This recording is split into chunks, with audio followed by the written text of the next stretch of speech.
dalawa kasi yung gagawin natin. So, kaya dalawa din yung kinuha ko na ganyan.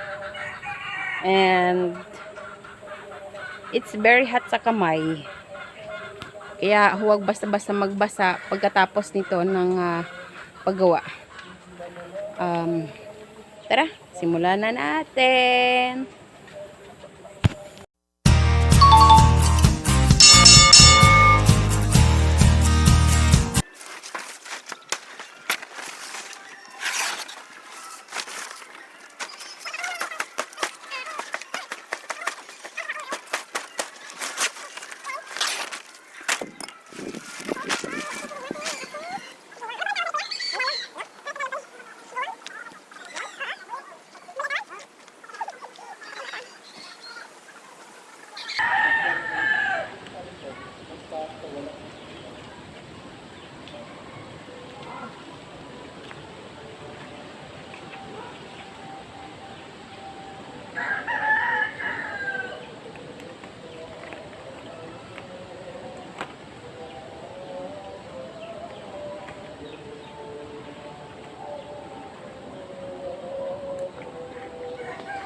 Kailangan pa natin isilgat.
Yan. Yung maliliit na ganito guys, pwede na nating gamiting pantali. So ganito guys yung kalalabasan niya. The same pa rin naman yung gagawin natin. So i-continuation lang natin para maganda yung pagkakagawa at pagkakatali para mahigpit sila at hindi basta-basta masira, no? So yan, letter X. So yun na guys, itatali na natin siya. Tali na natin. Doblehin lang din ang pagtali para hindi siya mabilis maputol. Yan, apakan ang magkabila para hindi madama yung ibang buli daw ang tawag dito sa Tagalog eh. Hindi ko lang ito yan kasi kakilala ko ay mapagbiro. So yan.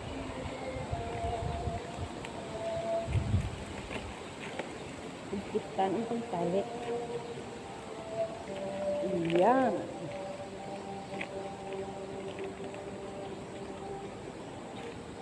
So, patay ulit ng dalawa. At itatali natin yung both four side. Yan.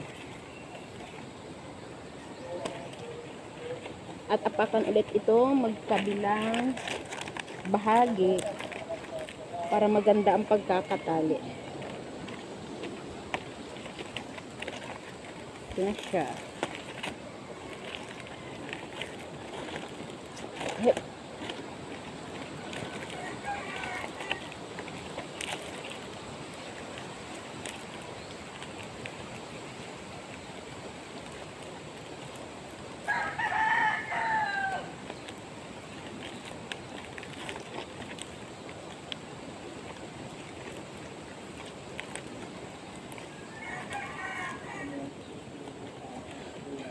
So ayan na po siya. Magkabilaan na naman yung ating itatali. So yan. Kailangan ulit natin ng dalawa. Ganito. Ito na naman itatali natin. Kailangan mahigpit ang pagkakatali para maganda tingnan.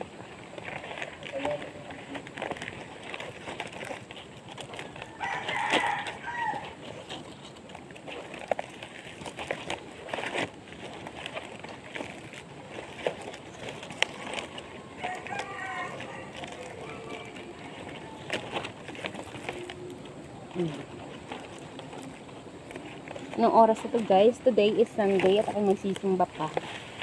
Kailangan ko pa ng dalawang tali ulit.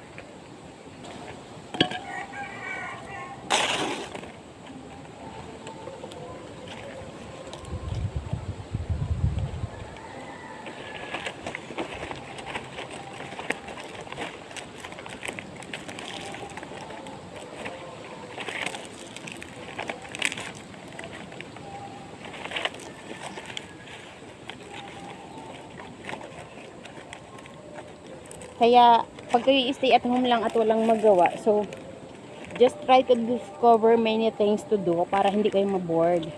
Kagaya po nito, kasi marami kaming mga alaga, nangingitlog na naman, so, yeah. Nanan! Ito na po siya. Puputulin natin ito, magkabilaan, or pwede rin namang itali, para naman ay may panghahawa. Ganyan. See?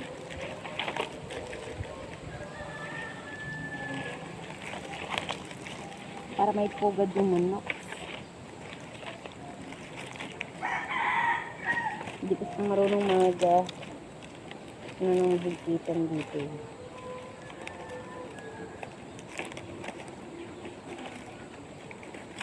Kukuha naman tayo ng ibang tali para maiktali.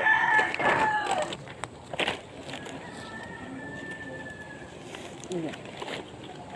Mamaya-maya itatawag ng husband ko kaya bilisan na lang natin.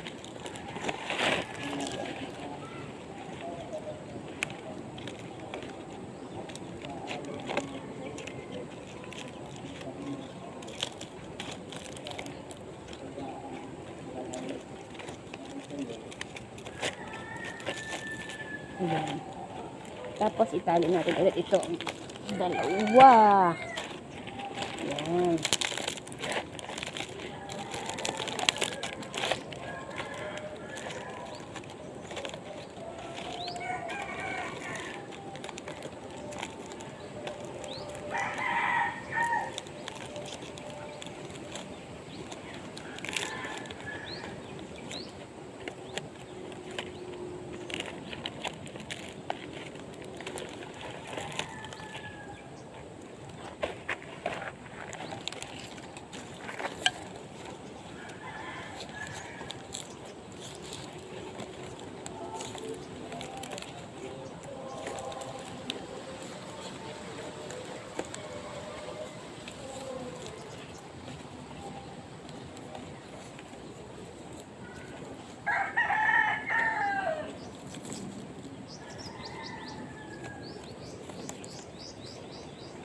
Happy na siya guys. Tapos na.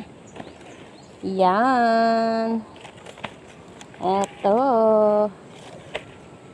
See?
Guys, ang dilim, parang uulan. So, yung sakit ang likod ko, no? Oh my God.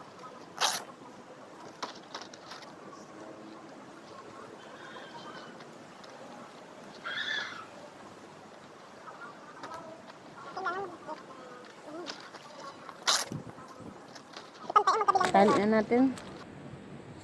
Para ano,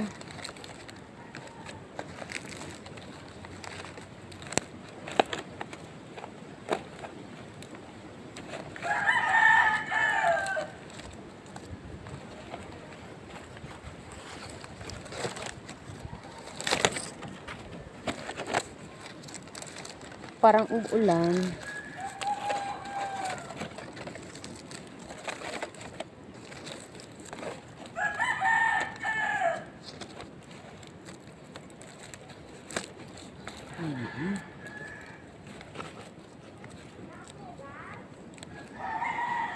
Yes.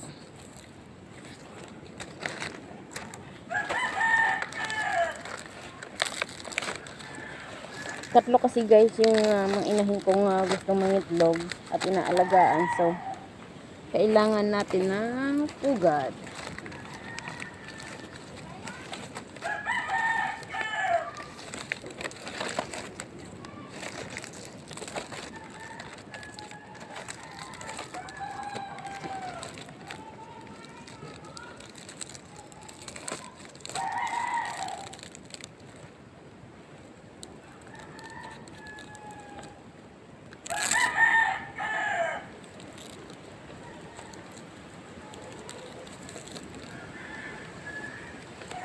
Tiyanan, tapos na, linisin na natin to para maganda naman tingnan kagaya ng isang nagawa natin.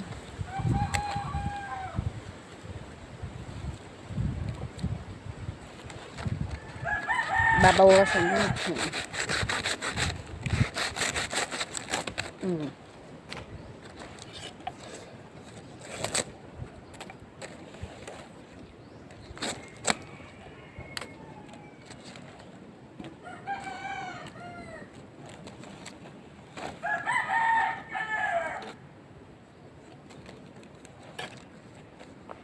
Tapos na. Ayan. Hey guys, by the way, thank you for watching. So, yan. I'm done making the nest. 2 pairs. So, oras na para ilagay na ito sa manukan and para makapangitlog ng maayos yung aming mga alaga. See you to my next vlog!